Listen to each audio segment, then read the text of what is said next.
There is a rusty, broken down amusement park in Western Virginia, and when you hear about the history of the land it is built on, you will not be surprised to learn that it is haunted. In the late 1700s, Mitchell Clay and his family bought land around the dense woods of Western Virginia at Lake Shawnee, near Bluefield in West Virginia, and built a farm. But over the years, he would clash frequently with the local Indians. Native American tribes had been calling the land that the Clay family had built on their home for thousands of years, and before white settlers arrived, the area was a favourite hunting ground of numerous Native American peoples. In August 1783, Mitchell Clay left to go hunting, and two of his sons, Bartley and Ezekiel, remained at the farm to build pens for the grain, and his daughters went down to the river to do the laundry. A short time later, a group of 11 Native Americans, believed to be from the Shawnee tribe, attacked and fatally shot Bartley, and when the girls heard the shot, they immediately ran back to the house, only to see their brother Bartley being scalped. The oldest daughter, Tabitha, attempted to defend herself, but was fatally stabbed where she too was scalped. Mrs. Clay managed to escape with the remaining small children, and was able to take refuge with a neighbour who lived 6 miles away. A third child, Ezekiel, was taken captive, where they would later take the boy's life in a brutal manner. It is claimed that the Shawnee were mainly a peaceful people who tended to avoid confrontation unless threatened, and live by their own tribal rules, ignoring all outside influences. But it appears when white settlers started to encroach on their land, they would have felt threatened and sought retribution. When Mitchell Clay returned home, he was confronted with the horror of his slain children and immediately left to gather a party of men and pursue the tribe who had committed the atrocities. They managed to track some of the tribe and took their life in revenge, and the remaining tribe fled West Virginia and escaped to Kansas. Today, what remains of most members of the recognized tribes of the Shawnee Nation reside in Oklahoma. The violence and trauma that have taken place around the incident would have seeped into the land and the remaining environment around Lake Shawnee and would have left a spiritual scar, possibly resulting in residual and ghost hauntings. More than 100 years passed when in the 1920s, businessman Connolly Snydale purchased the land. Snydale could see that the population of West Virginia had grown due to the coal mine, and the families needed something to keep them entertained, and saw opportunity in the land around Lake Shawnee, and decided to turn the area into an amusement park.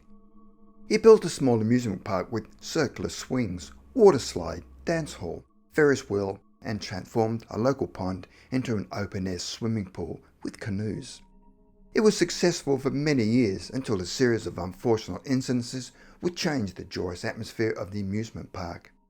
One day a mother took her son to play at the park and figured she could safely leave him there while she attended other matters. When she returned a couple of hours later, she could not find her son. A search party was then assembled and went in search of her son and located his body in the swimming pool.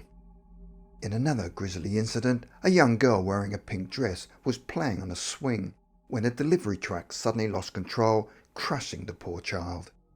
Between 1927, when the park opened, and 1966, when it finally closed, up to 6 children had lost their lives in the amusement park, and after 40 years, its reputation suffered and people started to believe the park was cursed. The park remained closed for many years and slowly fell into disrepair and sat abandoned for almost 20 years. In 1985, a man called Gaylord White bought the property and, like the previous owner in the 1920s, planned to rejuvenate and reopen the park. It was only open for 3 years before it was closed again. They decided to develop the land for real estate, and a short time later, workers moved in and started digging. They had not been digging long when they discovered skeletons of Native Americans, where many appeared to be children. They immediately halted the work and started an archaeological dig. Whilst digging, they discovered even more skeletons along with Native American artifacts. Archaeologists discovered that there may be hundreds of corpses buried in the ground and determined it was once a Native American burial site. They immediately stopped digging and the land was left alone. The previous owners had no idea the land that they had used as an amusement park had been built over the ancient graves of Native Americans. The locals came to the conclusion that the land had quite possibly been cursed even before the Clay family had moved into it 200 years previously, which had ended in tragedy. It was after this series of events that people started to talk about unusual events that had been occurring on the land and believed that it was actually haunted. The son of Gaylord White, who had purchased the park in 1985, claimed to have seen the ghost of a girl in a pink dress covered in blood, and he said that she was just staring at him, and while she stared, he was in a state of total paralysis.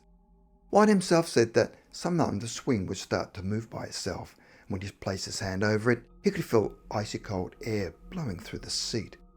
Today, many people claim to have seen ghosts and other unusual incidents connected to Lake Shawnee, and other people have also reported seeing the girl in a pink ruffled dress playing on the swing ride. Others claim to have seen children riding on the rusty Ferris wheel. Lake Shawnee is regularly visited by paranormal investigators, where on one occasion one on the team was trapped in the abandoned ticket booth, despite there being no locks on the doors. Something had blocked him from getting out. With Shawnee Lake's horrific past, along with the multiple casualties in the amusement park that was built over Native American burial ground, it is not surprising that the area remains haunted.